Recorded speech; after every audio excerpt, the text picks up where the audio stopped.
अगर आपकी अपनी फैमिली ही आपके सपनों के बीच में खड़ी हो जाए तो आप क्या करोगे? गांव में इसलिए आई हूँ क्योंकि मेरा वीडियो बनाने में अब मन नहीं लग रहा था। अब इस चैनल पे, मेरे चैनल पे मेरी वीडियोस भी नहीं आएंगी। और अगर ये सब उस वक्त हो जब आप खुद अभी इतने यंग हो कि दुनिया को समझना भी बाकी हो।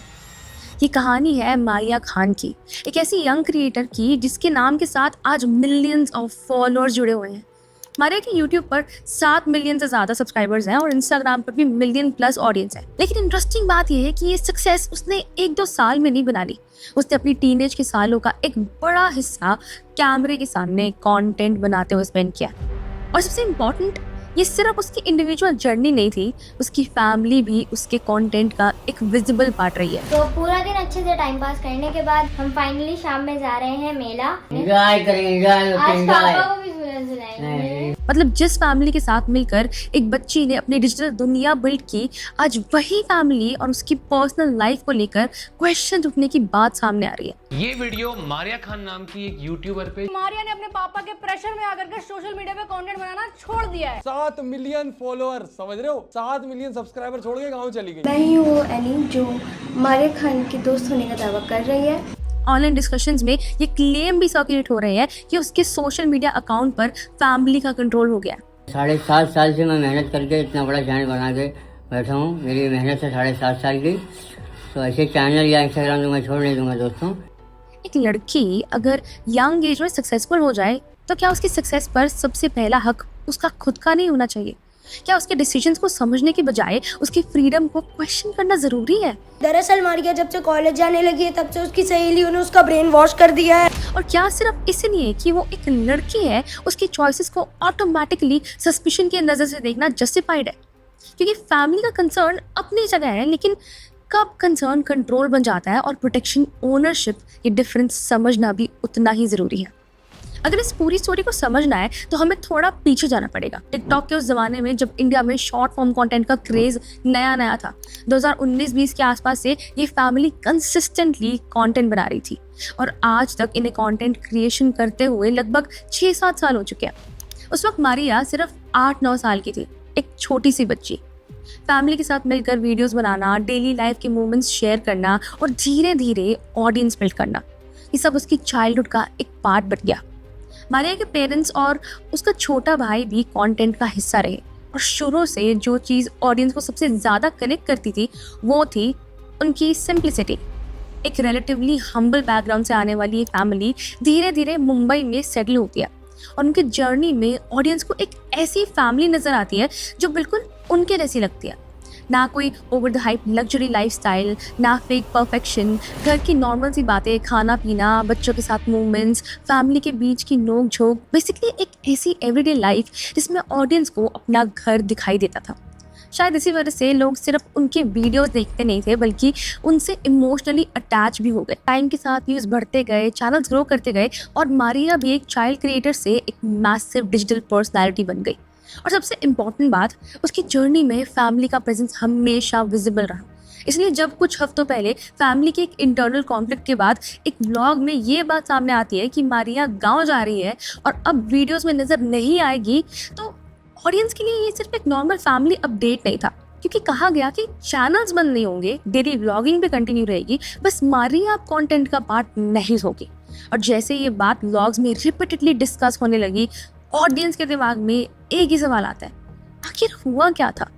अब देखो, यहाँ पे स्टोरी खत्म नहीं होती। एक्चुअली यहीं से कंट्रोवर्सी और ज़्यादा बढ़नी शुरू होती है, क्योंकि जो कुछ हुआ उसके बाद यूट्यूब और सोशल मीडिया पर आपको लिटरली बहुत सारे वीडियोस मिल जाएंगे जहाँ लोग इसी पूरे मैटर को डिस्कस कर रहे हैं। कोई बोल रहा है कि मारिया को मैनिपुलेट किया गया है, कोई बोल रहा है फैमिली का प्रेशर है, कोई बोल रहा है कॉलेज में कुछ हुआ था, और कोई बोल रहा है कि फैमिली के अंदर ही कोई बड़ा इशू हुआ है।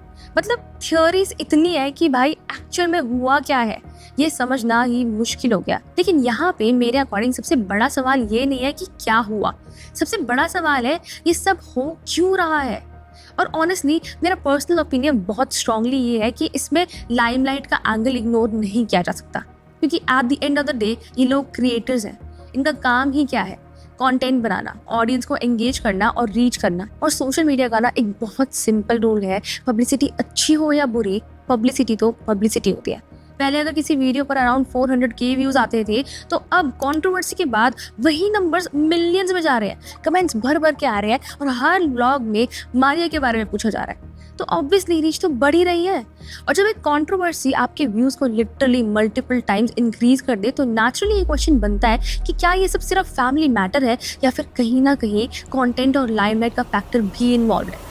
मैं ये नहीं कह रही कि फैमिली ने जानबूझकर सब कुछ प्लान किया है, बिकॉज हमारे पास उसका कोई प्रूफ नहीं है, बट एज अ क्रिएटर मुझे ये पॉसिबिलिटी काफ़ी स्ट्रॉन्ग लगती है। क्योंकि देखो, जब नॉर्मल कंटेंट से अटेंशन नहीं आ रही होती तो कंट्रोवर्सी सबसे इजी अटेंशन ग्रैबर बन जाती है। एक इमोशनल थंबनेल, एक क्रिप्टिक स्टेटमेंट, मैं कुछ नहीं बोलूँगा आप खुद समझ जाओ टाइप डायलॉग, और बस ऑडियंस खुद स्टोरी कंप्लीट करने लग जाती है। अब दूसरा एंगल भी है जो सोशल मीडिया पर लोग डिस्कस कर रहे हैं कि शायद फैमिली मारिया की शादी करवाना चाहती हो। पर्सनली मुझे थियरी इतनी कन्विंसिंग नहीं लगती, क्योंकि अगर जेन्युइनली फैमिली का इंटेंशन सिर्फ शादी करवाना होता तो मैं नहीं मानती कि इतने सालों तक मुकीम खान, रुकैया खान और पूरी फैमिली मारिया के साथ इतनी मेहनत करती, उसका करियर बिल्ड करती और उसको इतना बड़ा प्लेटफॉर्म देती। स्पेशली जब ये भी रियलिटी है कि मारिया के पापा खुद कैंसर से फाइट कर रहे हैं, फिर भी उन्होंने फैमिली के कंटेंट में और मारिया के काम में अपना सपोर्ट दिया। तो मुझे पर्सनली नहीं लगता कि स्टोरी इतनी सिंपल है कि शादी करवानी थी इसलिए गांव भेज दिया। हाँ, अगर रिलेटिव्स या सोसाइटी के प्रेशर में आकर फैमिली ने मारिया की लाइफ का डिसीजन लेने स्टार्ट किए तो ऑनेस्टली ये और भी प्रॉब्लमैटिक है, क्योंकि एक लड़की की लाइफ का रिमोट कंट्रोल रिलेटिव्स के हाथ में देना ये तो बिल्कुल सही नहीं है। और तीसरा एंगल, मारिया खुद रेबल मोड में आ गई हो। भाई 16-17 की एज ऐसी होती है कि आपको लगता है मेरी लाइफ है, मैं डिसाइड करूंगी। और हो सकता है घर में किसी बात को लेकर मारिया और फैमिली के बीच में आर्ग्यूमेंट हुआ हो सकता है मारिया किसी से बात कर रही हो जो फैमिली को पसंद नहीं था, हो सकता है कि फैमिली ने उसको किसी चीज़ के लिए मना किया हो और मारिया ने उल्टा बोल दिया हो कि अगर मुझे मेरी लाइफ नहीं जीने दोगे तो मैं कॉन्टेंट ही नहीं बनाऊंगी। कुछ भी हो सकता है, हम सिर्फ बाहर से पीसेस देख रहे हैं। लेकिन एक चीज़ जो मुझे सबसे ज़्यादा इंटरेस्टिंग लगती है वो है ये पूरा लाइमलाइट फैक्टर।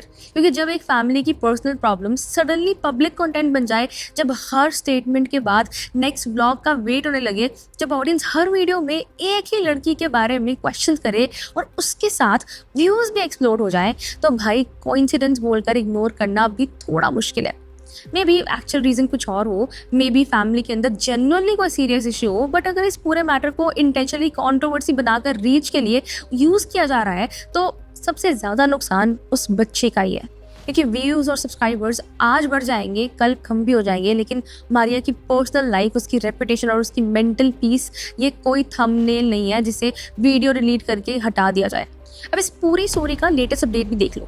9 अगस्त को मारिया का बर्थडे था और बर्थडे के अराउंड मारिया दोबारा फैमिली के ब्लॉग में नजर आई और ऑनेस्टली वीडियो देखकर ऐसा लग ही नहीं रहा था कि फैमिली के बीच अभी कुछ बहुत बड़ा कॉन्फ्लिक्ट चल रहा है। आज है मेरा बर्थडे और आज सबसे स्पेशल बात ये है कि मेरे पास पापा खड़े हैं बर्थडे के दिन। और आपको तो पता ही है कि माँ बाप से ज़्यादा प्यार कौन कर सकता है, तो बर्थडे के दिन पापा मेरे साथ, तो ये काफ़ी खुशी की बात है। सब रिलेटिवली नॉर्मल लग रहा था। तो अब यहाँ बेसिकली 2 पॉसिबिलिटीज़ बनती है कि या तो जो कुछ हुआ वो एक्चुअली फैमिली के अंदर का टेम्परेरी कॉन्फ्लिक्ट था और अब सबके बीच सुलह हो गई है, या फिर जो भी हुआ उसको इतना पब्लिक बनाने की ज़रूरत ही नहीं थी। क्योंकि अगर आप खुद ही देखो तो पूरी स्टोरी में एक पॉइंट ऐसा था जहाँ ऑडियंस को लग रहा था कि मारिया अब कंटेंट ही नहीं करेगी, फैमिली में सब कुछ बिगड़ गया है, वो गांव चली गई है, पता नहीं क्या हुआ है। और फिर सडनली बर्थडे पर मारिया वापस फैमिली की व्लॉग में आ जाती है। अब ऑब्वियसली अगर फैमिली के मेंबर्स के बीच जेन्युइनली मिसअंडरस्टैंडिंग हुई थी और अब सॉर्ट आउट हो गई, then that's actually a good thing, because at the end of the day family है, डिफरेंसेस हो सकते हैं, फाइट्स हो सकती हैं और बच्चों और पेरेंट्स के बीच ओपिनियंस क्लैश करना भी कोई इम्पॉसिबल चीज़ नहीं है।